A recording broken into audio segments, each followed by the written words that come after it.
There's so many different forms of propaganda, and it's all very historically etched in our society.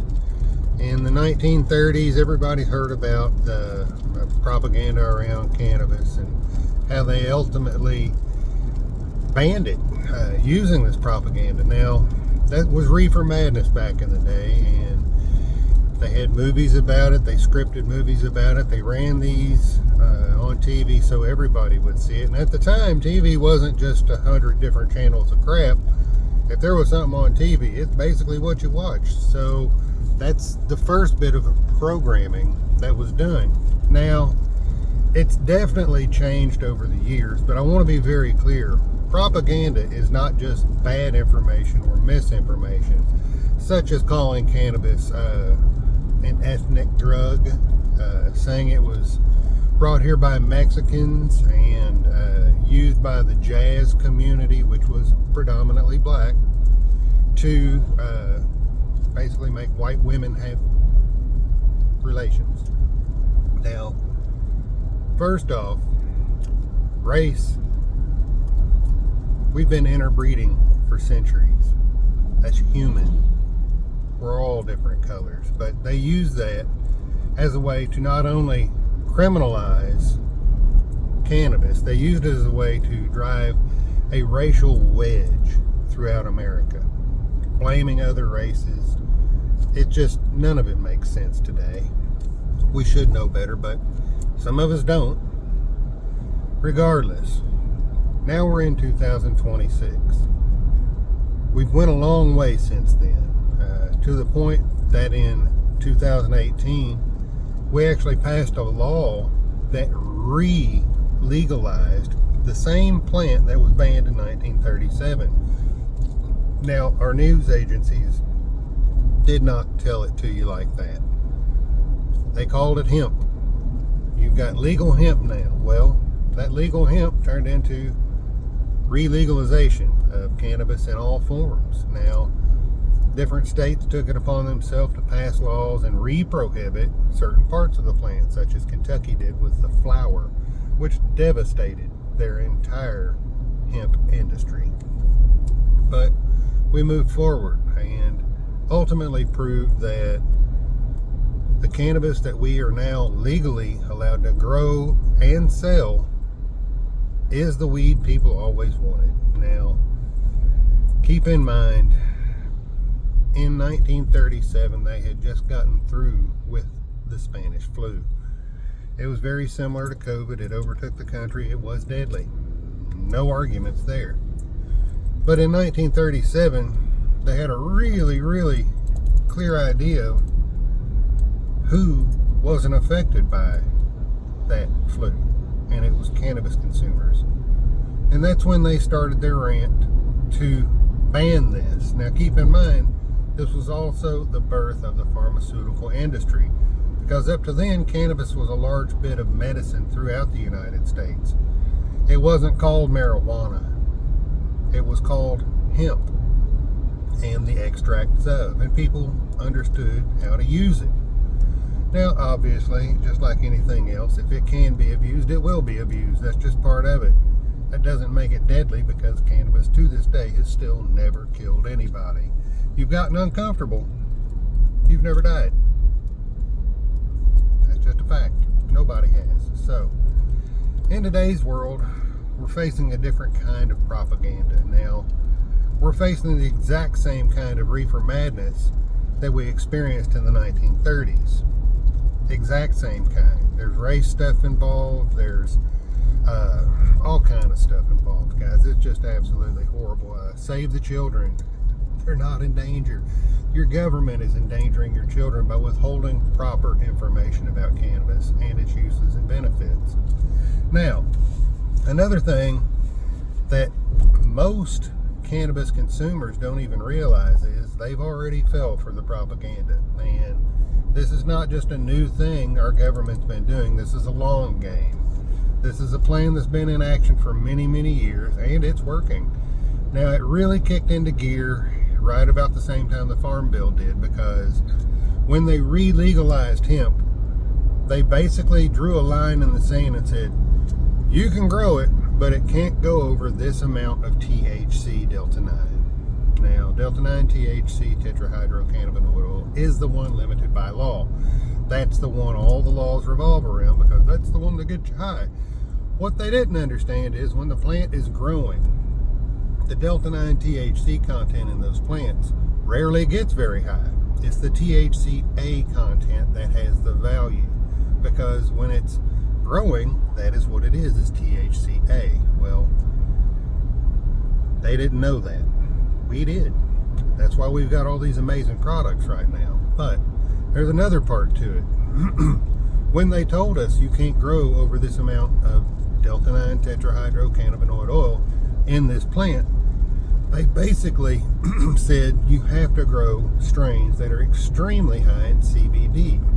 And again, they had no idea the benefits of CBD. Now, CBD, a lot of people don't understand. They think, oh, it doesn't get you high, it ain't going to work. Medicine has nothing to do with getting you high. It has a lot to do with getting you healthy, and that's what CBD does. So let's think CBD versus THC. In that scenario, let's say both do exactly the exact same thing. Same benefits, same everything. With the exception, THC gets you high where CBD does not. Now, if you're using cannabis as medicine, focusing solely on THC, you can only ingest a certain number of milligrams before you get yourself uncomfortable, or what stoners would call paranoid. Doctors would also call that psychosis, and it's a big dictionary of words used to describe cannabis overconsumption. Now, anyway, bottom line is you can only take so much THC before you get yourself uncomfortable. And you learn that lesson pretty quick. A lot of people, once they learn it that first time, may not touch cannabis again for a decade or two because it was that bad of an experience, yet you still did not die. It's a panic attack. We don't like those, especially people using it for anxiety, such as veterans or PTSD sufferers. So, another form of propaganda that you are witnessing as a consumer is they're not telling you anything about the CBD side. Now, the CBD side, again, does the exact same thing as the THC side, with the exception that it does not get you high. But CBD can be taken in high enough doses. You can stack those milligrams as high as you want, and it's not going to make you uncomfortable. It's not going to make you sick. It's not going to do anything other than amplify the antiviral and anti-inflammatory effects of cannabis. And that is the true medicinal part of cannabis consumption. The anti-inflammatory part is extremely important, because that's the part that people are using for pain management. Now, all forms of pain come from inflammation. Knee pain, back pain, migraine, all these different things. There's an inflammatory point somewhere.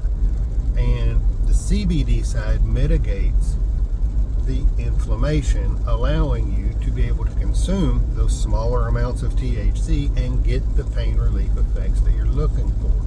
That way, if you want to consume more THC and get a little giggle, you can do that without making yourself sick.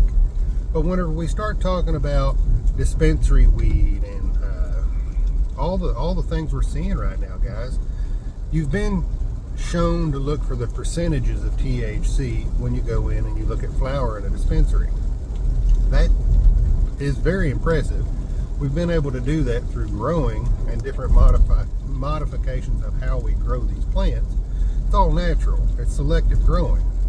It has nothing to do with synthetics or anything like that. But with the hemp industry, it's allowed us to see that when you isolate the THC just by itself, and again, we're looking at THC in flower.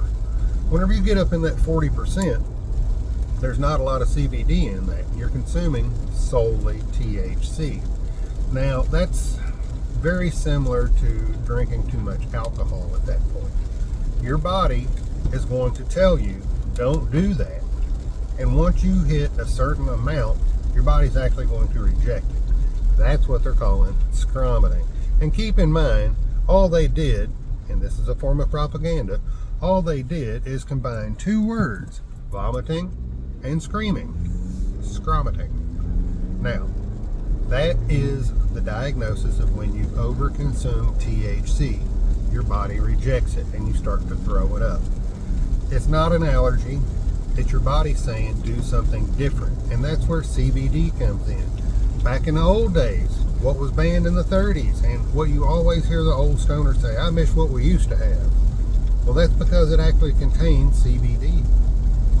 That's how it's supposed to be. Even though we can genetically alter these plants to grow high strains of THC in high percentages, it's not necessarily what we need. Like I said, if you want to use it to fly as high as possible, do it. But if you get your body in a state to where it's only consuming THC, you're going to have a problem. And that's the bottom line. That's the part they're not telling you either, because part of the propaganda we're seeing right now is all focus on THC in dispensaries, in media, and even in our own culture. But what we're not seeing anymore is talk about the CBD side. That's a very specific thing, because they don't want you to understand that it is a required part of cannabis as medicine, or even for fun. When they start taking the CBD away, which they have done, they actually passed a law to ban the seeds of hemp. The genetics we've worked the last decade on to get these high CBD strains, they've actually passed a law to ban the seeds to hemp, to make sure our grandchildren never understand the true benefits of this plant. That's what we're up against. Now, the CBD side, like I said, a lot of people just don't understand it because, well, what's the use if it don't get you high? Again, the use is making sure that the THC that does get you high does not get you sick. Everybody requires a certain percentage or a certain ratio of CBD with their THC to get the best effects, especially for anxiety, especially for inflammation. Those are huge, especially the PTSD part. That's the one when these people need to cut the dreams off or to turn the anxiety down. They don't want to put themselves in a panic attack. They don't want to have to light a joint and say, oh, I only need to hit this a half of one time or I'm going to have a bad experience. They need to be able to consume and enjoy the plant in its natural form. And that's what propaganda is taking away from us right now. And that's what it's been taking away from us. And people still do not understand not only what we legally have available right now, they don't understand that the government is making every opportunity they can to make a cannabis consumer sick off of this plant. And it's not the government's fault, because it's the consumers that are going in and asking for these high THC strains. I myself am guilty. I ordered flower, and my first thought was look for the highest THC or the highest THC strain. That's an issue. You don't want that all the time. Whenever you just want to relax and enjoy yourself, you need a CBD. You need a high ratio of CBD in there, and it again is your opportunity to get a higher strain flower and go for that giggle every now and then. But you don't want to have to all the time, especially when you're doing it out of necessity to feel better. So there's a whole lot of stuff happening. Again, hemp has been banned, prohibited. It was done on Veterans Day, which is a huge slap in the face to any veteran. And its countdown to destruction is 1 year later, 2026, Veterans Day. Again, a huge slap in the face to any veteran that suffers PTSD or pain. They're taking that away from you. Now, you hear a lot of talk about the federal government funding hemp-derived CBD and THC for people. Guys, even though that sounds good, what that says is the government's getting in your weed and they're going to supply your weed through their Medicare and all that. But do you understand? They're going to charge 100 times its actual value And that extra percentage is going to go on the back of every other tax-paying American. They're not giving you anything for free. They're taking it from your family and your friends. And though you should have full right to free cannabis, not in that way. We need to decriminalize this plant. That way we can have home grows and we can gift this to friends and family that are unable to grow it for themselves for medical reasons or for any other reason. We shouldn't have to fear that we're going to go to jail for selling a drug when it's not a drug. It's literally a plant, and this plant has medicinal benefits. It's not a medicine. It's a plant with medicinal benefits that can allow you not to go for other medications that are drugs. And that's the main problem. Because when we try to decriminalize this, the government not only sees the fact that they're not going to be able to criminalize us and get us in forfeitures and seizures, they're also going to lose money from the pharmaceutical side of it and the insurance side of it, because your insurance is going to pay for them medicines that you've been taking all these years, when cannabis most likely can replace it for free. You're not going to need to ride that insurance train. You're not going to need to stand in line at that pharmacy for this pill and that pill and this pill and that pill. This plant can literally take them away, but the government understands how much of our economy revolves around all those things and the loss that they will take by decriminalizing this. So what they're wanting to do, and are actively doing, is telling you that they're giving you more and more access to this plant. Medical marijuana means you're going to pay more for it for no reason whatsoever. It has nothing to do with the regulation. It has only to do with the tax they can take from it. The Medicare paying thing, again, I explained that, and that's a whole lot worse than what you're seeing up front. Guys and gals, that is our modern day propaganda, and that's what we're fighting. And that's, again, our own cannabis consumers and our own supporters do not understand what is here now, what is being taken from you, and what's going to happen in the next few months. Hope you enjoyed.